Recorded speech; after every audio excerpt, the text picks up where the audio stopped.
तो आ चुके एक्सरसाइज 2.3 के क्वेश्चन 2 के बेसिक के पार्ट 2 में। ठीक है, क्वेश्चन 2 के मैंने 2 बेसिक की वीडियो बनाई है, एक दूसरी ये पार्ट का ये वाला वीडियो है और एक पार्ट में ऑलरेडी डाल चुका हूं। इसके बाद हम लोग क्वेश्चन 2 करेंगे। मैंने 3 फंक्शन तो उस वीडियो में बता दिए थे और 2 फंक्शन इस वीडियो में बताऊंगा। तो चौथा फंक्शन क्या है अपना, मॉडुलस फंक्शन। अब मॉडुलस फंक्शन को कैसे लिखते हैं, F x is equals to mod X. ठीक है, ये जो साइन होता है मतलब कोई से भी एक्स के आर पार ऐसे 2 डंडे बना दो तो इसको कहते हैं मोड। मोड बोल दो, मॉडुलस बोल दो, कुछ भी बोल सकते हैं। ठीक है, मोड मतलब अगर किसी भी माइनस की वैल्यू के आसपास मोड लगा हुआ है, जैसे -2 के आसपास मोड, तो ये बाहर आके पॉजिटिव का ही बन जाएगा। कोई भी माइनस की वैल्यू डालो, मोड से बाहर निकलते ही पॉजिटिव मिलेगा। ठीक है, मतलब एक्स की वैल्यू मैंने अगर -4 डाल ली तो मोड में -4, तो ये बाहर आएगी ना, मतलब मोड हटेगा तो वापस क्या हो जाएगी, वैल्यू पॉजिटिव हो जाएगी, नेगेटिव खा जाएगा ये। इतनी सी बात क्लियर है। ठीक है, मतलब नेगेटिव को पॉजिटिव करता है मोड, और पॉजिटिव तो पॉजिटिव ही रहता है, मोड हटाओ चाहे लगाओ पॉजिटिव का पॉजिटिव ही रहेगा। तो ये हमने सीख लिया। अब एफ एक्स मतलब फंक्शन को लिखते कैसे हैं इसमें, तो वो देख लेते हैं। मतलब इस मोड को एक्स जो अंदर है मोड के, इसको हम तोड़ के लिखे तो कैसे लिखेंगे, जैसे हमारी एक्स की वैल्यू है, एक्स आंसर कब आएगा, जब हमारा 0 से बड़ा हो। ठीक है, मतलब एक बार मैं पहले लिख लेता हूं फिर समझाते हैं। ये हो गया -0। अब ये कैसे आया, इसका मतलब है जब 0 से कोई बड़ा पॉजिटिव नंबर लेंगे हम एक्स की वैल्यू पे, या फिर 0 भी ले लेंगे तो आंसर हमारा पॉजिटिव आएगा। ठीक है, और अगर हमने नेगेटिव ले लिया तो भी आंसर हमारा पॉजिटिव ही आएगा, क्योंकि मैंने अभी बताया कि नेगेटिव ले रहे हैं तो भी पॉजिटिव आ रहा है। पर इसके आगे मैंने माइनस क्यों लगाया, अब ये सुनो। जैसे मैंने कोई भी एक्स की वैल्यू ले ली -2, अगर मुझे इसको पॉजिटिव करना है तो मैं एक्स की वैल्यू पे अगर इसको माइनस से मल्टीप्लाई कर दूं तो ये पॉजिटिव हो जाएगी, पॉजिटिव का 2 हो जाएगा। तो यही चीज है कि ये एक्स था, मतलब एक्स के आगे मैंने नेगेटिव का साइन मल्टीप्लाई कर दिया।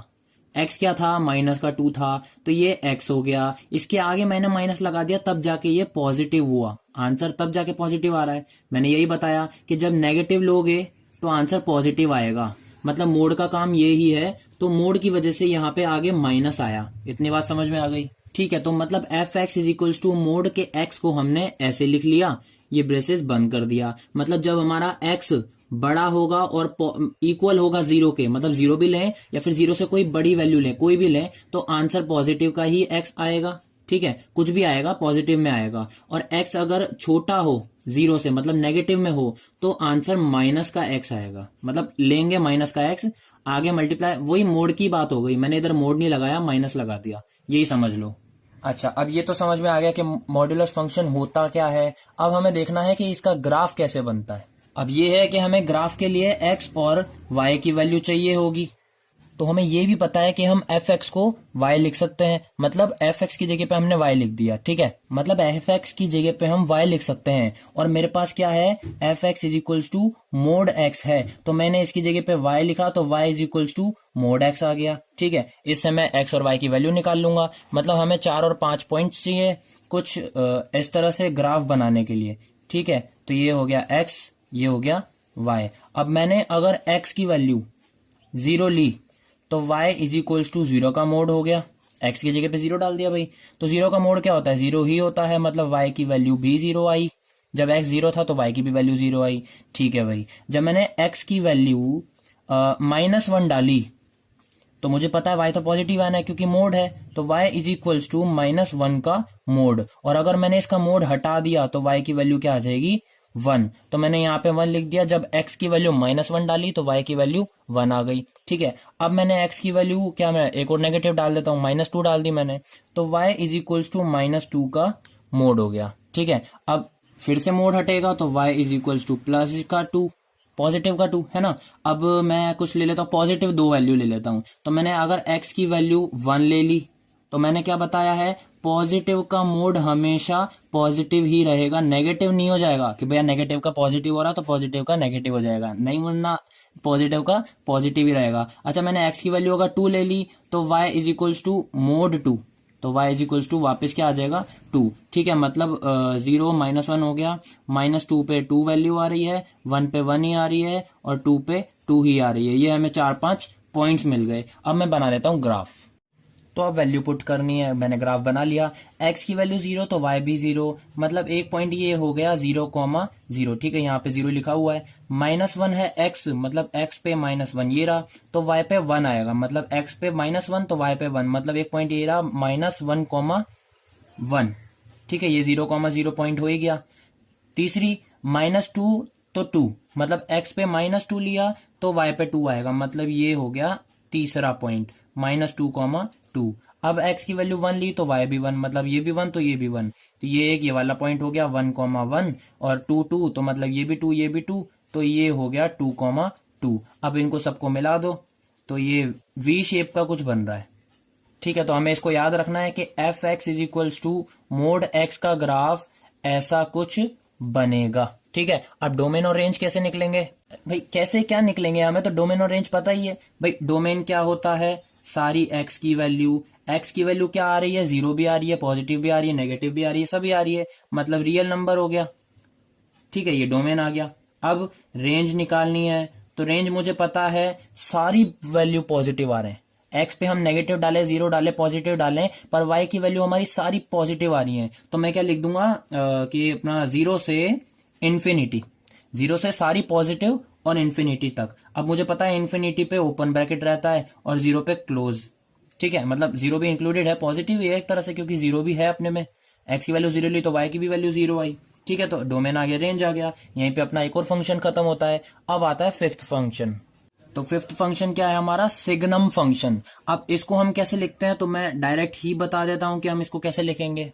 तो हम इसको ऐसे लिखते हैं, मतलब मोड एक्स अपॉन एक्स होगा, तो मतलब क्या होगा, एक्स नॉट इक्वल्स टू 0 है, और अगर एक्स 0 के इक्वल है तो आंसर भी 0 आएगा। अब मतलब इसको थोड़ा सा और तोड़ के लिखें तो कैसे लिखेंगे, जैसे एफ एक्स है यहाँ पे, तो मैंने इसको भाई ये क्या है, x नॉट इक्वल्स टू 0, मतलब या तो x 0 से बड़ा होगा या 0 से छोटा होगा, तो मैं इसको ही दो पार्ट में डिवाइड करता हूं। मतलब एक चीज तो हमारी क्या हो जाएगी, मोड x बाय x, ठीक है, वापस मोड x बाय x, और 0 तो है इसी अपने पास, नीचे वाली चीज को मत छेड़ो, ऐसा का ऐसे इसको लिख दो।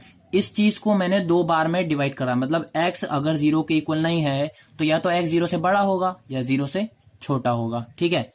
तो इसको मैं ऐसे लिख देता हूं कि भैया x एक बार बड़ा होगा और एक बार छोटा होगा, पर आंसर तब क्या आएगा, ठीक है, आंसर तब क्या आएगा, हमें इसमें वैल्यू पुट करनी है भाई। अगर पहले फर्स्ट केस देखें तो f x is equals to, ये हमारा हो गया, मतलब ढंग से समझाता हूं मैं, ये हमारा तीन चीजें दे रखी है हमें। एक बार मोड एक्स बाय एक्स होगा तो मतलब एक्स बड़ा है 0 से, ठीक है। अगर मोड एक्स बाय एक्स है तो एक्स छोटा है। अब ये दोनों में अपन को कंफ्यूजन हो जाएगा, तो हम इसको थोड़ा सा खोलते हैं। मतलब 0 से बड़ा अगर एक्स होगा तो हम 0 से बड़ी कोई एक भी वैल्यू डाल के देख लो आंसर क्या आ रहा है, और वही आंसर आएगा हर कोई से भी पॉजिटिव नंबर डालने पर।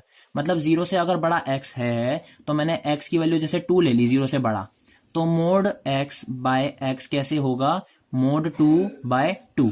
अब मोड में कुछ भी पॉजिटिव की वैल्यू तो वो तो पॉजिटिव ही रहता है, नीचे है भी 2 ही, मतलब आंसर 1 आ गया। अब मेरे को ये पता चल गया कि जब मैंने x की कोई भी 0 से पॉजिटिव वैल्यू ली, मतलब 0 से बड़ी वैल्यू ली, तो आंसर 1 आ रहा है। अब पॉजिटिव कोई सी भी वैल्यू रख के डालो आंसर 1 आएगा, लिख के ले लो।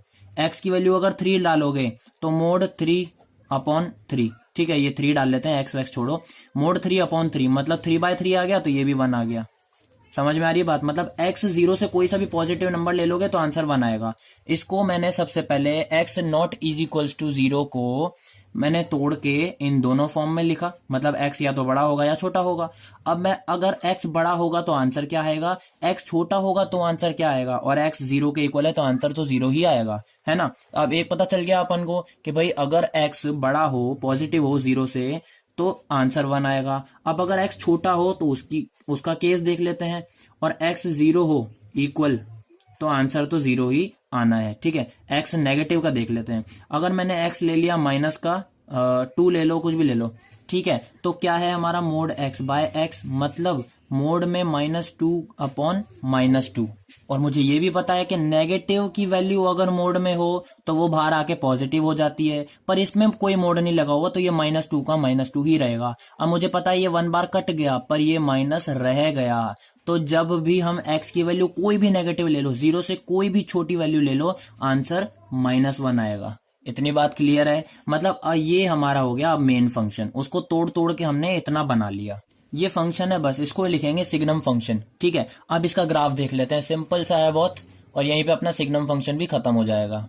तो अब ये ग्राफ तो हमने बना लिया, अब ये वैल्यू इसमें पुट करनी है। तो जब मैंने देखा कि अगर मैं जीरो से कोई भी पॉजिटिव वैल्यू ले रहा हूं, मतलब जीरो से कोई भी बड़ा एक्स ले रहा हूं, जैसे पॉजिटिव का 2 लिया था मैंने ऊपर, तो जीरो से बड़ा कहाँ होता है एक्स? भाई जीरो से बड़ा इधर चलता है अपना, ये सारे 1 2 3 4 5 6 7 8 9 10 ऐसे बड़ा चलता है, और जीरो से छोटा किधर होता है? पीछे होता है। ये तो सबको पता है, ये बड़ा होता है तभी पॉजिटिव होता है, ये छोटा होता है तभी नेगेटिव होता है। ठीक है, इतनी बात क्लियर है, किसी को कोई शक नहीं होना चाहिए। अब मैं इसने क्या कहा, जब जीरो से बड़ा होगा एक्स तो आंसर वाई की वैल्यू 1 आएगी। जब एक्स की वैल्यू कोई भी जीरो से बड़ी ली तो वाई की वैल्यू 1 आएगी। यही तो है भाई, देखो ना, एफ एक्स को मैं क्या लिख सकता हूँ? वाई लिख सकता हूँ। तो एक तरह से y की ही वैल्यू आ रही है कि भाई जब जीरो से बड़ा होगा x तो y की वैल्यू 1 आएगी, जब जीरो से छोटा होगा x तो y की वैल्यू -1 आएगी, और जब x 0 के इक्वल होगा तो y की वैल्यू भी इक्वल होगी 0 के। ठीक है, तो अब मुझे पता है कि x किधर पॉजिटिव होता है? इधर पॉजिटिव होता है, और x पॉजिटिव होने के बाद हमारा आंसर y की वैल्यू क्या आ रही है? 1 आ रही है। तो ये मैंने 1 पे y की वैल्यू पे लाइन खींच दी। ठीक है, ये क्या हो गया? y इज इक्वल्स टू 1 जब x 0 से पॉजिटिव लेंगे। ठीक है, ये एक लाइन, ये वाला ग्राफ हो गया। ये तो मैंने बताया है, ये वाली लाइन मत बनाना, ये मैंने बताया है कि पॉजिटिव 0 से इधर होता है, तो हमें लाइन भी उधर ही बनानी है। ठीक है, y की वैल्यू 1 थी इसलिए 1 से शुरू करा, हमें पॉजिटिव की तरफ ले जानी है तो पॉजिटिव करा। अच्छा, अब 0 की वैल्यू x से छोटी हो, मतलब पीछे की तरफ इधर होगी, जो सी भी वैल्यू नेगेटिव होगी, 0 से छोटी तो नेगेटिव ही होगी, तो आंसर क्या आएगा? -1 आएगा y की वैल्यू। तो y की वैल्यू इधर पॉजिटिव थी तो हमने इधर करा, अब नेगेटिव है तो y की वैल्यू -1, ये रहा -1, तो मैं इस साइड एरो बना दूंगा, और ये हमारा क्या हो गया? ग्राफ हो गया। मतलब मेन ये तो मैंने समझाया है। ठीक है, x पॉजिटिव इधर होगा, और ये भी मैंने समझाया था कि x नेगेटिव इधर होगा। हमारा मेन ग्राफ कैसा बना कि भाई ये 0 है, ये y की वैल्यू 1 है, ठीक है, और ये y की वैल्यू -1 है। ये वाला है अपना मेन ग्राफ। ठीक है, एक लाइन इधर और एक लाइन इधर। ठीक है, ये हमारा ग्राफ बन चुका है सिग्नम फंक्शन का। तो अब डोमेन देख लेते हैं। भाई डोमेन हमने निकाला, मुझे पता है कि मैं x की वैल्यू 0 से पॉजिटिव कोई भी रख सकता हूं, और x की वैल्यू 0 से नेगेटिव कुछ भी रख सकता हूं, मतलब पॉजिटिव भी नेगेटिव भी, और x की वैल्यू 0 तो रखी हुई है मैंने, तो ये क्या हो जाएगा? Real number. ठीक, डोमेन निकल चुका है अपना। अच्छा, अब रेंज पूछा हमसे अगर, तो रेंज क्या होगी? मुझे पता है कि x की वैल्यू कुछ भी डालने पर पॉजिटिव की, y की वैल्यू 1 आ रही है। ये फिक्स है कि भैया कोई भी पॉजिटिव डालोगे तो y की वैल्यू 1 आएगी। x की वैल्यू अगर कोई भी पॉजिटिव डालोगे तो y की वैल्यू 1 आएगी। x की वैल्यू कोई भी नेगेटिव डालोगे तो y की वैल्यू -1 आएगी, और x की वैल्यू अगर 0 के इक्वल डालोगे तो y की भी वैल्यू 0 आएगी। तो ये 3 आंसर हमें y की वैल्यू दे रखी है ना? तो इसका मतलब y की वैल्यू फिक्स है, हम नहीं छेड़ सकते उसको। क्या है? -1, 0 और पॉजिटिव का 1। ठीक है, इसको ब्रेसिस में लिख देते हैं। ये 3 हमारी y की वैल्यू आ गई, मतलब ये क्या हो गई? रेंज हो गई। ठीक है, तो अगला फंक्शन है ग्रेटेस्ट इंटीजर फंक्शन, इसको हम गिफ भी बोलते हैं। अब इसको कैसे लिखते हैं? F x is equals to ऐसे ब्रैकेट में x, इसको हम ऐसे लिखते हैं ग्रेटेस्ट इंटीजर फंक्शन को। ठीक है, तो एक चीज और याद रखो कि ग्रेटेस्ट इंटीजर, ठीक है, ग्रेटेस्ट इंटीजर और लेस देन और इक्वल टू x। अब ये मैंने क्या लिखा इसको समझो। ये सबको पता है एफ एक्स को हम y बोलते हैं, तो इसको मैंने लिख दिया y इज इक्वल्स टू ये ब्रैकेट में x। ठीक है, तो जैसे हमें एक कोई x की वैल्यू दे रखी है 1.3 मान लो, या फिर 1.1 1.3 लेके चलते हैं, तो y इज इक्वल्स टू ये ब्रैकेट में 1.3। ठीक है, तो अब इसका आंसर क्या आएगा वो हमें ये वाली लाइन देखनी है। मतलब आंसर निकालने के लिए ये वाली लाइन देखो, ग्रेटेस्ट इंटीजर, ये इंटीजर मैंने लिखा नहीं, ग्रेटेस्ट इंटीजर लेस देन और इक्वल टू x, मतलब इससे सब थोड़ा सा छोटा, मतलब इससे जस्ट छोटा इंटीजर, लेस देन बोला है, इससे बड़ा नहीं, इससे छोटा ही। ग्रेटेस्ट इंटीजर जो इससे जस्ट छोटा हो वो कौन सा है? 1 है। ठीक है, अब और ये तो समझ में आ गया कि लेस देन है मतलब इससे जस्ट छोटा, तो ये y की वैल्यू आएगी, मतलब y की वैल्यू क्या आ गई, 1 आ गई। ऐसे आंसर निकालना है हमें। x की वैल्यू 1.3 दे रखी है, इससे जस्ट छोटा इंटीजर देखना है हमें, तो वो 1 होता है, मतलब y की वैल्यू 1 आ गई। अब और इक्वल्स टू x ये क्यों लिखा था, जैसे हमें x की वैल्यू 1 भी दे सकते हैं, तो y इज इक्वल्स टू, ये ब्रैकेट में 1 लिख दिया हमने, तो इक्वल टू x मतलब इससे लेस देन क्या इंटीजर होगा, ये भी खुद ही इंटीजर है, तो इसको ही हम लिख सकते हैं, इसलिए लिखा इक्वल टू x। मतलब ये खुद भी जो खुद इंटीजर होगा उसको, और जस्ट इंटीजर क्या, लेस देन तो कुछ भी नहीं होगा, वो खुद ही इंटीजर है, तो हमने वही ले लिया एक में तो। और अगर उससे थोड़ी सी बड़ी दी हुई 1.5, 1.6, 1.9 भी दिया होगा अगर, तो भी हमारा लेस देन तो 1 ही होगा। ऐसे नहीं है कि भैया x की वैल्यू 1.9 दे रखी है तो y is equals to bracket में 1.9 लिख दिया, तो भाई 1.9 से जस्ट पास तो मुझे लग रहा है कि 2 है, नहीं, ग्रेटर देन नहीं देखना हमें, लेस देन देखना है, तो 1.9 से लेस देन कौन सा इंटीजर है, 1 है, मतलब इसकी भी वैल्यू y की 1 आएगी। समझ में आ रही है बात, ये होता है हमारा गिव, मतलब ग्रेटेस्ट इंटीजर फंक्शन। अब मैंने पॉजिटिव कोई वैल्यू लेके तो समझा दिया, अब एक नेगेटिव वैल्यू ले ली, जैसे हमें x की वैल्यू दी हुई माइनस का 1.2 दिया हुआ, ठीक है, तो y is equals to bracket में माइनस का 1.2। अब इससे तुम कहोगे लेस देन लिखोगे क्या, मतलब माइनस में है तो माइनस तो ऑब्वियसली बात है आएगा ही आएगा, 1.2 से जस्ट छोटा लिख दोगे 1, तो ये हमारा आंसर हो जाएगा, y की वैल्यू माइनस का 1। पर ये आपका गलत हो जाएगा, माइनस कोई भी नंबर आते ही, माइनस का कोई सा भी नंबर आते ही उससे बड़ा देखना है, क्योंकि हमें पता है कि जैसे हमें कोई ऐसा ग्राफ दे रखा है तो इधर सारी वैल्यू बढ़ती हैं x में और इधर सारी वैल्यू लेस होती हैं, तो ये 0 जो है ना ये -1 से बड़ा है, मतलब -1 -2 से बड़ा होगा, ठीक है, माइनस का 1 बड़ा है माइनस का 2 से, ये बात याद रखो। और अगर हमें कोई माइनस में 1.2 जैसे हमने x की वैल्यू ली थी, तो इसका ग्रेटेस्ट इंटीजर लेस देन में वो कौन सा आएगा, माइनस का 2 आएगा, क्योंकि -1 तो बड़ा है, -1 के बाद ही तो 1.2 आएगा माइनस का, फिर माइनस का 1.3, माइनस का 1.4, तो मतलब माइनस का कोई भी नंबर आ जाए पॉइंट में तो उसके बाद वाला देखोगे, और अगर पॉजिटिव का कोई भी नंबर आ जाए तो उससे लेस देन देखना है, क्योंकि हमें पता है जब भी वैल्यू माइनस में जाती है x की तो वो घटती जाती है, मतलब बड़ा होता है फिर छोटा होता है, छोटा छोटा छोटा छोटा ऐसे चलता रहता है। तो 2 पॉजिटिव की वैल्यू लेके बता दी मैंने, एक नेगेटिव की वैल्यू लेके बता दी, यही होता है हमारा गिव फंक्शन। अब इसका ग्राफ कैसे बनता है वो देख लेते हैं। तो इसका ग्राफ कैसे बनेगा ढंग से समझना, बहुत कम बच्चों को समझ में आता है ये। जैसे हमने x की वैल्यू क्या ली थी सबसे पहले, 1.2 ली थी, मतलब 1.3 ली थी, पर मैं 1.2 से समझाता हूँ, चलो छोड़ो 1.3 से ही समझाता हूँ, जो लिया था उसी से ही समझाता हूँ, 1.2 से भी समझाऊंगा अभी, पहले 1.3 ली थी हमने। तो जब y की वैल्यू मतलब x की वैल्यू हमने 1.3 इधर रखी तो आंसर 1 आ रहा था, हमें तो लेस देन देखना है, जस्ट छोटा इंटीजर, ग्रेटेस्ट इंटीजर है ना, तो 1 था तो हमने 1 लगा दिया। अब इसका आंसर 1 आया जब हमने x की वैल्यू 1.3 रखी तो y की वैल्यू 1 आई। जब हम x की वैल्यू 1.9 रखेंगे तो भी y की वैल्यू 1 ही आएगी, मैंने समझा दिया, लेस देन देखना है। तो मतलब x में जब हम 1 से लेकर 1.9 तक जा रहे हैं, ये सर्कल मतलब 2 इंक्लूडेड नहीं है इसमें, 2 यहाँ है, मैं सिर्फ 1.9 तक की बात कर रहा हूँ, ये सर्कल मतलब 1.9 तक, ये हो गया 1.9, मतलब 1 से लेकर 1.9 तक जब भी हम x में चलेंगे तो आंसर क्या आएगा, y का 1 आएगा, इसलिए ये हो गया ये वाला, ठीक है। ऐसे ही 2 से लेकर ये अपना यहां से 2 हो गया, जैसे हमने 2.1 से शुरू करा और 2.9 तक ये सर्कल बना दिया, मतलब इसमें 3 इंक्लूडेड नहीं होगा, यहाँ पे क्या है 2.9 है। जब हमने x की वैल्यू 2.4 ले ली या x की वैल्यू 2.5 भी ले ली ना, तो भी y की वैल्यू क्या आएगी, 2 आएगी, y की वैल्यू 2 आएगी, मतलब ये आएगी, इसलिए मैंने ऐसे बनाया है, ठीक है। एक 1.1 से लेकर 1.9 तक का यहाँ तक ग्राफ, 2.1 से लेकर 2.9 तक का ये बनेगा, ठीक है, मतलब समझ में आ रहा है, सिर्फ ये होगा अपना ग्राफ। ऐसे ही माइनस की वैल्यू में, अब माइनस की वैल्यू में क्या, अपन पॉजिटिव में इधर जा रहे थे, नेगेटिव में भी इधर ही जाएंगे पर उल्टे से जाएंगे, मतलब ये हो गया यहां से चले अपन यहाँ पे, ठीक है, तो ये भी इंक्लूडेड नहीं है, ठीक है। ऐसे ही ये हो गया, अब 1 से लेकर यहां तक हो गया ये वाला 1 तक, अब ये 2 से ले लिया मैंने ये, अब ये इंक्लूडेड नहीं है, ठीक है। ऐसे ही 3 से हो गया ये इंक्लूडेड नहीं है। अब ये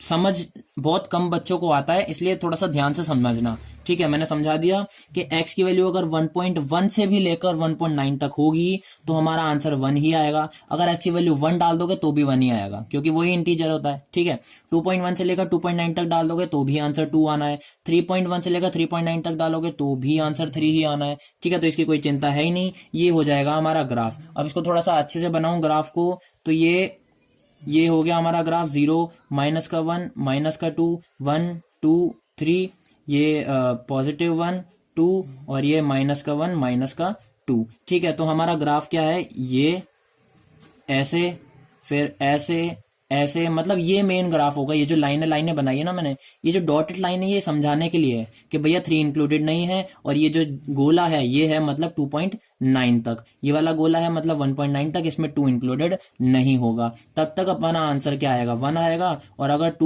3 इंक्लूडेड नहीं होगा, 2.9 तक ही होगा, तो तब तक अपना आंसर 2 ही आएगा। ऐसे इधर करा, मतलब ये हो गया ग्राफ। अब एक राज की बात बताता हूं, जिसको ये ग्राफ समझ में नहीं आ रहा छोड़ दो, जिसको नहीं आ रहा छोड़ दो, कोई मतलब नहीं है। ये एनसीईआरटी में था इसलिए मैंने समझा दिया, क्योंकि इसका कोई यूज नहीं है। इस मतलब हमें सिर्फ ये पता होना चाहिए कि गिव फंक्शन क्या होता है, ग्रेटेस्ट इंटीजर फंक्शन क्या होता है, कि हमें कोई सी भी वैल्यू अगर एक्स की उठा के दे दे 1.1 से लेकर 1.9 तक, तो लेस देन और ग्रेटेस्ट इंटीजर हमारा क्या होगा, आंसर होगा, मतलब 1।